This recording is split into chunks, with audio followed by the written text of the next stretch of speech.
Good afternoon, everybody. Welcome to session 3A, the future of telehealth and behavioral health. My name is Joey Trapani. I serve as the Chief Operating Officer at Richmond Community Hospital as part of the Bon Secours Mercy Health System, and I'll be the host for today's panel. Just as a couple of reminders, everyone's line is muted. We will take the last 10 minutes of today's session to answer your questions. As we go through the presentation, please enter your questions into the chat box. And also please feel free to chat with each other and have conversation using the chat box. We'll start with a brief introduction of our presenter. Alexis Apple is the Policy Associate for the American Telemed Association. She works with and on behalf of ATM members and like-minded organizations to eliminate barriers to the expansion of telehealth and ensure patients, providers, and payers can realize the benefits of virtual care. Previously, Alexis served as the Chief of Staff at the ATA, where she worked closely with the CEO and members of the board to advance telehealth and ensure success of the association. Alexis graduated from Bucknell University with a bachelor's in economics. And at this time, I am very excited to turn the presentation over to Ms. Apple. Thank you, Joey. And thank you so much to the Virginia Behavioral Health Summit for having me here today. My name is Alexis Apple, the Policy Associate here at the ATA. First and foremost, happy Telehealth Awareness Week. This is the ATA's first ever Telehealth Awareness Week. It has run from September 19th through the 25th, so it's not yet over.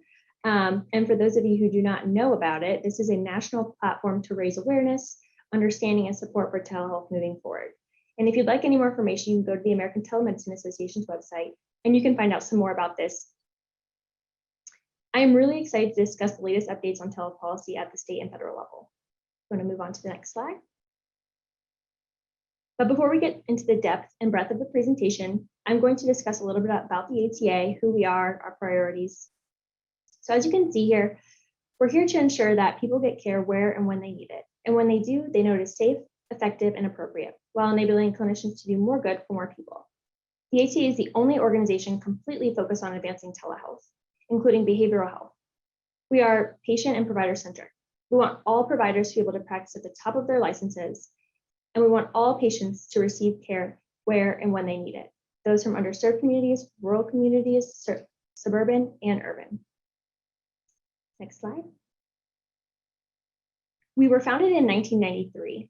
We are a 501c3 nonprofit organization with over 400 members, including healthcare systems, asynchronous companies like BrightMD and Roe, solution providers, commercial payers, and technology companies, which encompasses the full gamut of teleproviders. We work with our members to advance industry-wide adoption of telehealth. We promote responsible policy and advocate for government and market normalization, and provide the necessary education and resources to integrate emerging value-based modalities into virtual care. Next slide. So you can see here there are three priorities for 2021 for the ATA. The first one is that telehealth is not just a COVID solution, but a necessary and valuable mode of care delivery. If the pandemic has taught us one thing, it is that telehealth is here to stay. It's not going anywhere. We have seen patients and providers all over the US express their satisfaction for telehealth. 91% of Medicare beneficiaries told MedPAC they are satisfied with their telehealth experiences. And 87% of patients recently surveyed say that they want to continue using telehealth post-pandemic. And then our second is we have no choice but to make telehealth a permanent option for care delivery. We must create a two-channel or hybrid care delivery model that balances in-person and virtual care in order to serve all patients, no matter where they live. Moving forward, we know that hybrid care will be the new normal, and we must implement rules and regulations at the state and federal levels that will allow for asynchronous telehealth to be advanced as to meet patients where and when they are, as well as synchronous. And we must address digital barriers to access and help patients to overcome shame and stigma. And one of our last priorities is to expand access for underserved and at-risk populations. Underserved rural and urban communities, tribal nations, and the uninsured must equally benefit from telehealth and digital health services. health disparities should be addressed and be reflected in state and federal health programs. And policymakers must support robust investment in health infrastructure, including broadband, to ensure universal access for the benefit of all communities. And you will see this in the next slide, but at the administration level and as well as on the Hill, they have really tried to expand broadband. So we're really excited about that. So you can move on to one more slide. So first, I'm going to be going over the AAA's federal policy priorities. And the first one here, which is probably the most important to you all, is the repeal of the telemental health in-person requirement. So at the end of 2020, in the Consolidated Appropriations Act, which was the last COVID bill passed, there was an in-person requirement put into law that basically stated a patient must see their provider in person at least 6 months prior to the telemental health visit in order for it to be reimbursable under Medicare. Obviously, at the AAA, we do not support these in-person requirements as they are barriers. And for those of you who do not know about this, I do suggest that maybe you write a letter to your congressional staffers expressing that these are major barriers and will prevent people from accessing care wherever they need it. One of our second policy priorities is to ensure that the temporary flexibilities during the COVID-19 public health emergency last at least through 2020, so we can avoid the telehealth cliff. And then lastly is also to permanent reform. So Congress to permanently remove the geographic and originating site barriers. Obviously for telemental health, this has been permanently expanded. So all telemental health providers can now provide visits that are reimbursable under Medicare, but for all other teleservices, it's not the case. And then a few of our other federal policy priorities are the FQHCs and RHCs. We want Congress to permanently allow them to provide telehealth and be reimbursed fairly. And then at the CMS level, we want CMS to continue to cover additional teleservices as well as to cover remote patient monitoring. And you will see more of this throughout the presentation as well. Move on. So one of the major things that's been happening at the administration level is the physician fee schedule. And for many of you, you may know that this is one of the biggest components to the Medicare system. It basically shows what will be covered and reimbursed in the upcoming year. So back in July, CMS released their proposed fee schedule for 2022, and the ATA did provide a comment letter, but all comments were due September 13th, so that was last Monday. But it's not too late just to read through our comment letter and see where you align. But a few of the places that we did comment on are the telemental health expansion. We obviously applauded CMS for expanding this permanently, but they did propose the in-person requirement as well, but not only just 6 months prior, but a continual 6 months after if they wanted to continue to receive reimbursable telehealth with their provider. So obviously we urge CMS to not include these in-person requirements as they are huge barriers. And then looking to category 3 services, these were the services that were temporarily allowed during the PHE to be covered. CMS allowed them to be extended into 2023, and we obviously applaud them for that. That is great, but we do hope that they eventually permanently extend these category 3 services. And then one of the newest categories that we commented on was the remote therapeutic monitoring, which are non-physiologic services. We applaud CMS for offering to cover and reimburse for these services, but there were some flaws in how they laid them out. So if you want some more details, please visit the American Telemedicine Association website, and you can look at our letter and see what we commented on there. And unfortunately, they didn't say anything about remote physiologic monitoring this year, but we still did comment. We did not forget, just to kind of ensure that they're keeping this on their radar, especially for the next physician fee schedule. And for those of you who don't know, they will be finalizing the rule in either the end of November, beginning of December, for the full implementation ready for 2022. So keep an eye out there. And then as well as at the administration level, we've really been pushing for the potential continuation of the PHE into 2022. We have heard word from some administration employees that it will be extended at least until the end of 2021, but possibly into 2022, which is great. That means that the teleflexibilities that were implemented during the PHE will not end and people will not lose access to care, which is great. So we're just hoping that they continue to extend this until Congress can come up with a permanent solution. Next slide. And then here's some action on the Hill. So some recent action that happened in August, the Infrastructure Investment and Jobs Act was passed. which included $65 billion for broadband, which I said is one of our big priorities. We really just want telehealth to be able to expand access to patients and so they can get care where and when they need it. And broadband is one of those ways. As we know, everyone does not have access to it currently, but that's just one of the big barriers that we're going to have to face. There's obviously digital literacy, health literacy, the cost of the devices. There's so many other things that we need to think about, but this is a great step forward. In terms of permanently extending these telehealth flexibilities, there are 3 bills that we are consistently in support of. One is the Connect for Health Act. This was introduced in July, and it had over 60 co-sponsors, bipartisan. So it's very well known, and we're just hoping that one of these bills, whether it be the Connect Act, the Telehealth Modernization Act, or the Protecting Access to Post-COVID-19 Telehealth Act of 2021, will be included in the end of the year package or in some sort of vehicle coming up to make all of the telehealth flexibilities permanent. And this is big for you. The Telemental Health Care Access Act is a bill that was introduced by Senator Cassidy back in July. And this basically repeals the clinically unnecessary in-person requirement for telemental health services furnished through Medicare.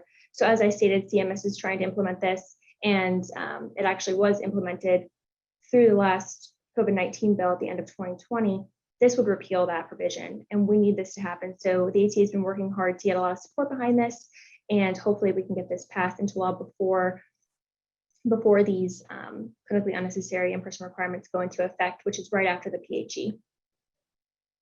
Next slide. We're heading into state policy. Next slide. So we have spent a majority of 2021 updating antiquated laws at the state level, meaning updating and revising telehealth related definitions and providers eligible to use these technologies. So one of our top priorities at the state level, as I just said, was to update and revise telehealth practice standards, such as definitions, permissible technology, record keeping, and then the providers eligible to use it. And then our second biggest priority was obviously licensure. We believe in interstate licensure because we want patients to be able to receive care where and when they need it. One of the AT's top policy priorities is to enable healthcare delivery across state lines. Policy barriers that impose restrictions and do not promote access or continuity of care must be avoided. We are supportive of compacts, as I said, as the adoption of interstate licensure compacts, the flexibility for professional second opinions and other related licensure portability policies ensure that clinicians can treat patients safely across the lines. And we need to make sure that state and federal policymakers should implement efficient licensure during public health emergencies so that patients can receive care via across state lines when public health emergencies such as this pandemic have occurred. Moving on to fair reimbursement. So the AT does not advocate for payment parity, just fair payment. Federal and state health programs, including Medicare and Medicaid, should broadly cover and reimburse for all forms of telehealth. Private payers should compensate healthcare providers for delivering remote care. At the same time, a provider and healthcare plan should have the ability to contractually agree to reimburse rates for telehealth services based on market conditions and value-based payment models.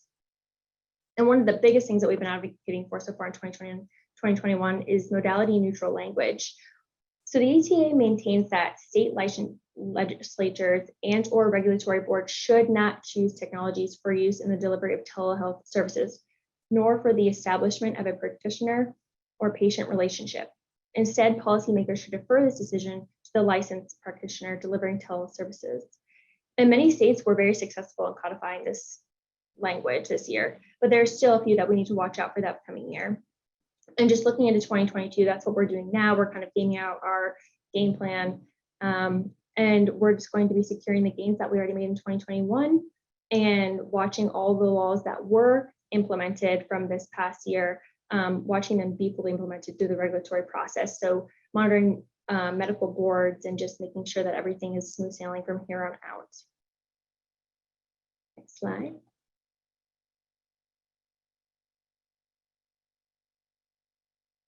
So obviously telehealth continues to be a state legislative priority. This year, over 1,000 state bills were filed related to telehealth in all 50 states. The ATA has commented on over 90 of those bills since the beginning of 2021.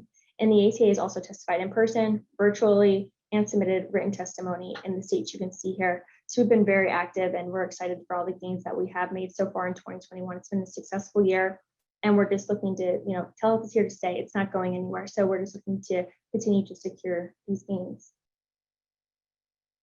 Next slide. So this is a map that shows all the activity that the ATA has had in the states. So the orange states are where we have commented or provided oral testimony. The blue states are where we have just commented. And then the purple states are where we have had multiple comments. So whether we did that in person or via virtually testified. So as you can see, we were active in a lot of states. And even the states that we weren't active in, you can see in gray, we still were monitoring them closely. Next slide.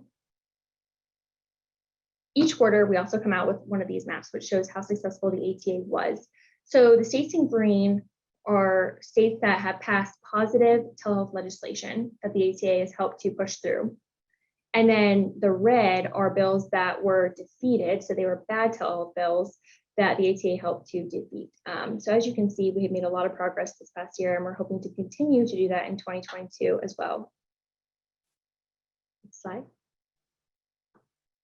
So one of the biggest questions here, and how I want to end the presentation, is how can we take this positive momentum that we have in the states and bring that to the federal level?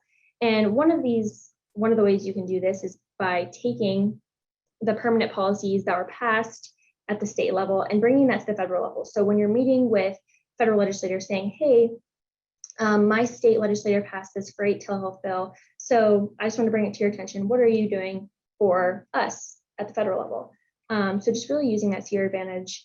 And then we also need to reinforce that there are lots of protections and accountability held at the state level. We don't need federal policymakers to continue to make guardrails and such as the in-person requirement. We don't need things like that because the states already have processes in place that will make sure that patients are protected. And just to make this final last clear point is regarding the in-person requirement, no state law replicates the telemental health in-person requirement. So yet again, this is another great statistic that we can take to Capitol Hill and just say, hey, what are you guys doing at the federal level? We need to make sure that Medicare beneficiaries are not falling off the telehealth cliff. We need to make sure that we're not putting in unclinically necessary barriers so that way people cannot receive care. We want everyone to receive care where and when they need it, and we want providers to practice at the top of their licenses. So it's just so important that we're all advocating and that we're all advocating for the same message. Next slide. So thank you all so much, and I am free to take any questions you have.